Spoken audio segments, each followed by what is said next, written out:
"Buy us a house," she whispered, her breath barely brushing my cheek. "Or I'll tell everyone you pushed me down the stairs.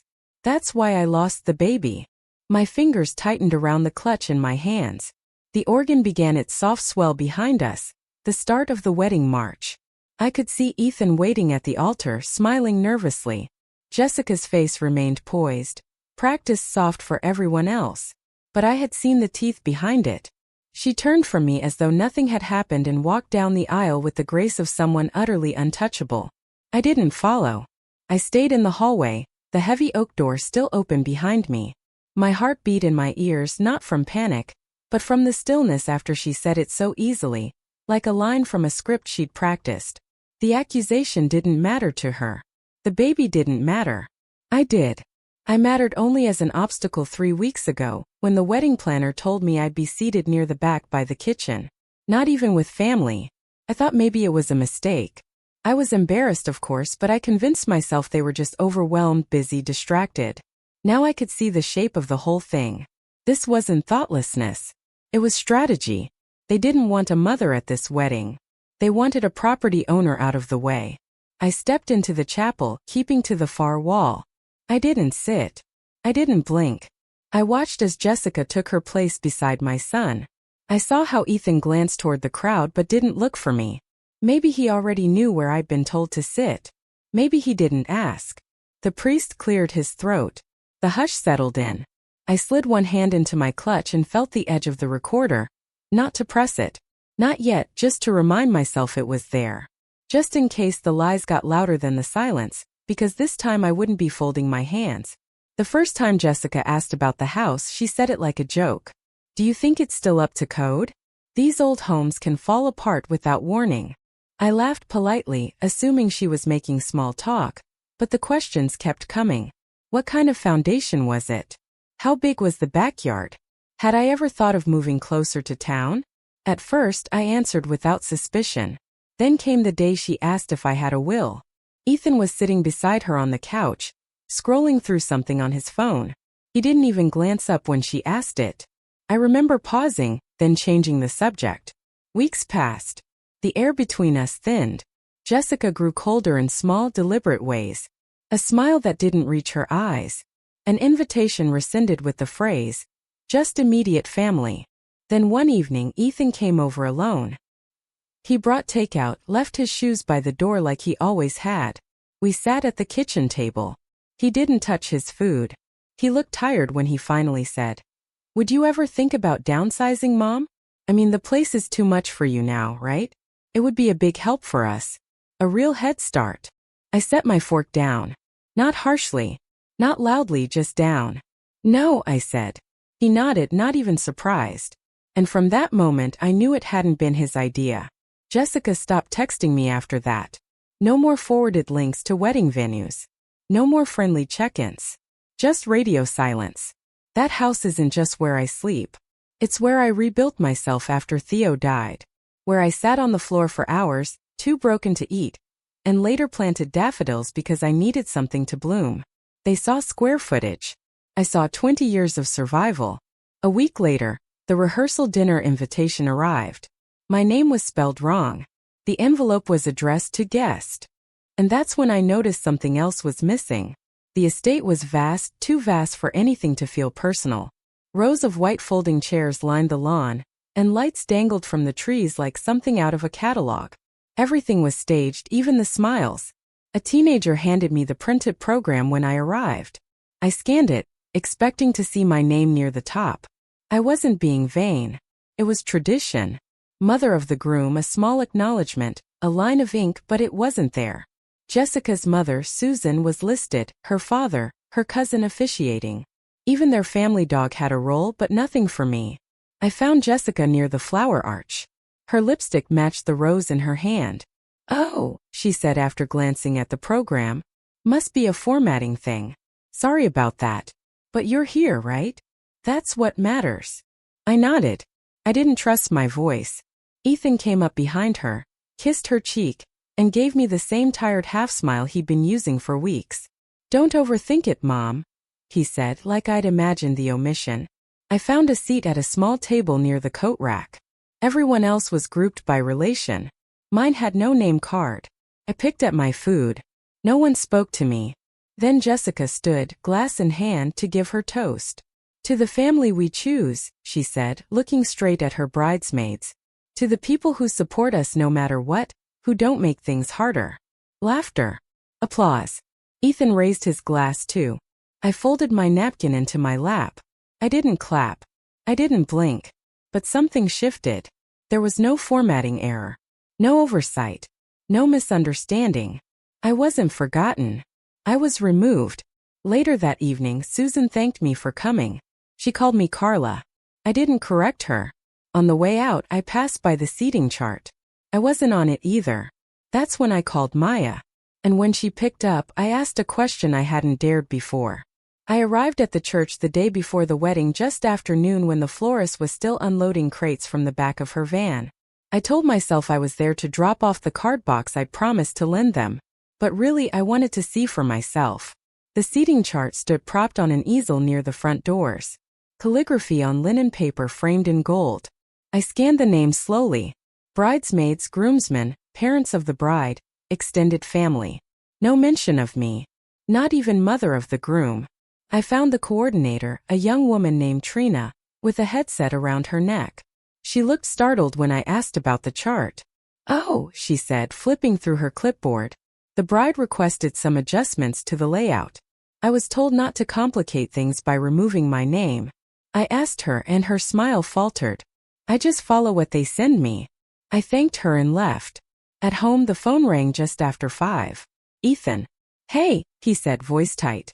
"Jessica said you were asking questions at the church." I stayed quiet. He sighed. "Can you just not cause any tension? It's her day. She's under a lot of pressure." "I understand," I said. I don't think he heard the pause before it. He was already thanking me before I even hung up. I sat on the edge of my bed for a long time afterward. The house was quiet except for the faint ticking of the hallway clock. I walked to my desk and opened the bottom drawer. Beneath some old tax folders was a velvet pouch, and inside it the recorder. My lawyer had given it to me months ago after I updated my will. "Just in case," he'd said, meaning nothing at the time. I placed it on my nightstand and left it there. I didn't know what tomorrow would bring. But I was done pretending not to see what was already in front of me. I just needed one more voice to confirm it. It was Maya who warned me first. She called one Saturday morning, voice tight, like she wasn't sure if she should say it at all. "I didn't want to get involved," she began. "But I was at the salon yesterday. Jessica was there with her maid of honor. They didn't see me in the back." I sat down without realizing it. She said something about getting the deed out of the old woman. Her words, not mine. I didn't speak for a moment. "I can go with you," Maya offered. "We could talk to her together." "No," I said. "I need more than words." From that day forward, I started paying attention to things I used to let slide. I saved every message, every casual request to sign just a quick paper from Jessica, every flippant joke about me holding on to a house I didn't need. At brunch one weekend, she leaned in and asked, "Have you thought about living somewhere with less responsibility?" I smiled, said nothing, slipped my hand into my bag, and tapped the button. I never planned to use the recordings, at least not publicly, but I needed them. Not just to protect myself, but to remember I wasn't imagining it. 2 weeks later, I caught it. Jessica was on the phone in my kitchen. She didn't know I was home yet. I stood quietly in the hallway, barely breathing. "If she doesn't sign it by the end of the month," Jessica said, "I'll say she pushed me. That's how I lost the baby. Ethan will believe me. He always does." My throat tightened. She ended the call and saw me standing there. She smiled. Just smiled. "I didn't hear you come in." Neither of us mentioned it again. But that night, I backed up the recording and sent a copy to Maya and another to my lawyer. I didn't need confrontation. I needed protection. By then I understood what Jessica wanted, and I finally understood what I had to lose. So the next morning, I opened the box where Theo's ring still sat untouched. The morning of the wedding, I woke before the sun. I moved slowly through the house, opening windows, letting in the cold. I made tea but didn't drink it. I sat at the edge of my bed, clutch in my lap, and opened the drawer of Theo's old dresser. The ring was still there, tucked inside a velvet box I hadn't opened in over a decade. The gold had dulled, but the weight of it still felt like his hand around mine. I slipped it on my finger, not for memory, not for hope, just for strength. I wore black, simple, clean pressed. No pearls, no brooches. I didn't want attention, but I also wasn't going to disappear. The chapel was already buzzing when I arrived. Photographers, planners, ushers, everyone smiling with the urgency of people who think they're part of something beautiful. Jessica spotted me just outside the side entrance. She looked immaculate. Lace sleeves, slicked back hair, flawless paint across her face. "You look fine," she said, her smile brittle. "Try not to draw attention." "Okay." I nodded once, no warmth in it, just acknowledgement. Then I walked past her and into the building. Inside, the pews were already filling. Jessica's family took up the first 3 rows. Susan was holding court, laughing too loudly at something I didn't catch. I found a seat on the far edge near the wall. No one sat beside me. I rested the clutch in my lap and ran my hand along its seam. I could feel the recorder inside, tucked safely into the lining. I didn't know if I'd use it. I didn't know what would push me, but I knew the moment would come. And this time I wouldn't be talked over. I wouldn't be quieted with platitudes or pressure. There was no reconciliation waiting. That door had closed weeks ago. What I wanted now was something else, something colder maybe, but more honest. Clarity. The music began. The officiant stepped forward. Jessica's veil shimmered beneath the lights. I slid my hand over Theo's ring. Then I rose as the processional started. The music swelled sweet and grand, the way these things are meant to feel. Jessica glided down the aisle like she was walking on air. Every camera turned toward her, every face glowing back. Ethan stood at the altar in a tailored suit that didn't quite fit him the way it used to. He looked proud, or maybe just relieved the day had finally arrived. When Jessica reached him, she took his hands with ease, not a flicker of guilt in her eyes. The pastor welcomed everyone and spoke a few practice words about love, about commitment, about truth. Then he said the line, "If there is anyone here who believes these two should not be joined in marriage, speak now." I rose, not fast, not loudly, just upright. Chairs creaked. Murmurs rippled through the pews. Ethan turned to me, stunned. His mouth opened slightly like he wasn't sure whether to call me mom or not. Jessica's hands tightened on the bouquet. I didn't speak. I walked to the center aisle slowly, carefully, clutch in hand. Then I stopped. I opened it, reached in and pressed play. Her voice filled the chapel, clear and cold. "If she doesn't sign it by the end of the month, I'll say she pushed me. That's how I lost the baby. Ethan will believe me. He always does." Gasps. A chair scraped against the floor. Someone dropped their phone. I didn't turn to see who. I stood still as the words echoed once more. The silence that followed louder than the music had ever been. Ethan stepped back. His face went pale. Jessica's veil shook as she looked from one side of the church to the other, searching for someone to stop it all. No one moved. She screamed. A sound too sharp, too raw for the dress she wore. The pastor lowered his book. Ethan didn't say a word. I clicked the recorder off, tucked it back into the clutch and walked to the side aisle. By the time I reached the vestibule, I could hear Jessica crying. Ethan hadn't followed.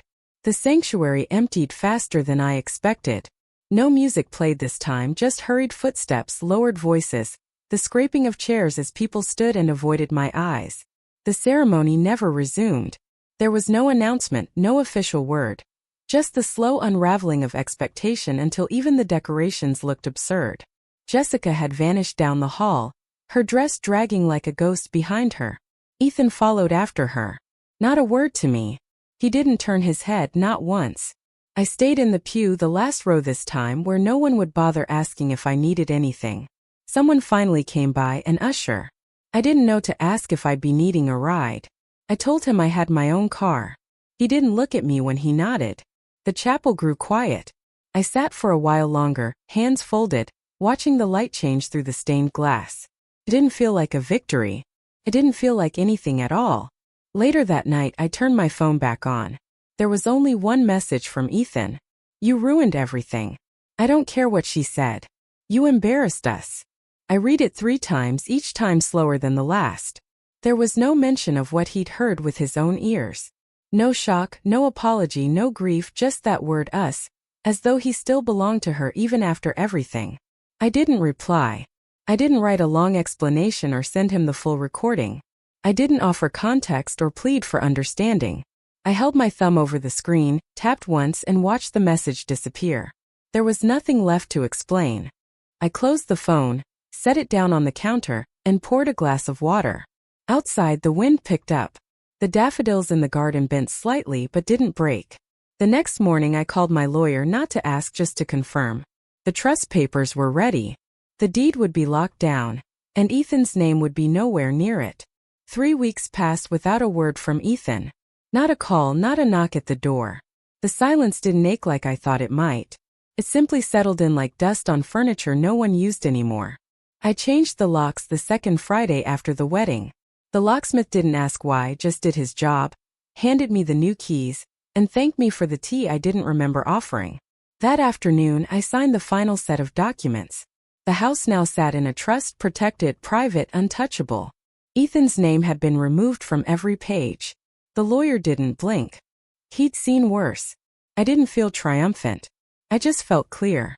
Jessica called twice. Once from her number, once from one I didn't recognize. I let them ring. I didn't block her. Didn't answer. Didn't react. By the third week she stopped trying. Ethan didn't call at all. Sometimes I imagined him sitting in whatever apartment he'd retreated to, reading the message I never sent, playing the recording again, searching for the version of events that would make him the victim. But most of the time I didn't think of him at all. I rearranged the living room, moved Theo's chair to face the back window where the trees dipped low in the evening breeze. I read old novels I'd meant to finish years ago. I drank tea while it was still hot. One night, I sat by the window with a blanket over my knees, and I realized something strange. I didn't miss the sound of another voice in the house. The quiet didn't echo. It rested. I wasn't angry. I wasn't mourning. I was simply done. I closed the curtains as the last light left the sky. The daffodils had faded by then, petals curling at the edges, but I didn't cut them back. Not yet. There was something honest in the way they held on. In the morning I started boxing up Ethan's childhood things. Softball trophies, faded drawings, old birthday cards. I labeled each box carefully and stacked them in the guest room, leaving just one shelf untouched. The wedding gift sat in the hall closet for too long. I passed it every day, wrapped in silver paper, ribbon still neat. I had chosen it months ago, long before I understood the shape of things. I took it out one morning and placed it gently in the trunk of my car, drove it to the donation center 2 towns over. They didn't ask what it was for. I didn't explain. It was a good set of cookware, sturdy and expensive. Someone else would use it. That afternoon, I finished boxing the last of Ethan's things. His childhood drawings, the spelling bee medals, the blanket he refused to give up until middle school. I labeled each box, clearly numbered them, and stored them in the guest room closet. But I didn't touch his old bedroom. The bed was still made. The shelves still held the model airplanes we built when he was 10. The desk had a few forgotten coins in the drawer, and an old postcard from a school trip taped to the wall. I dusted but didn't rearrange. I didn't change the curtains or repaint the walls. I left it the way it was, not out of hope, not as an invitation, but because some rooms shouldn't be rewritten, just to make the pain easier to ignore. I don't expect Ethan to walk through the door. I don't expect a letter or an apology. But forgiveness doesn't always mean welcome. Sometimes it's just choosing not to bolt the lock behind you. There's space in that room. Not for him to move in, not to return to what was, but to remember that once there was a boy who sat cross-legged on that bed, asking me to stay until he fell asleep. I leave the door open, cracked just enough to keep the air moving. Downstairs, the kettle begins to whistle. I turn off the heat, pour the water, and sit by the window again. Outside, the daffodils have faded entirely now. I'll dig up the bulbs before winter comes. But not just yet.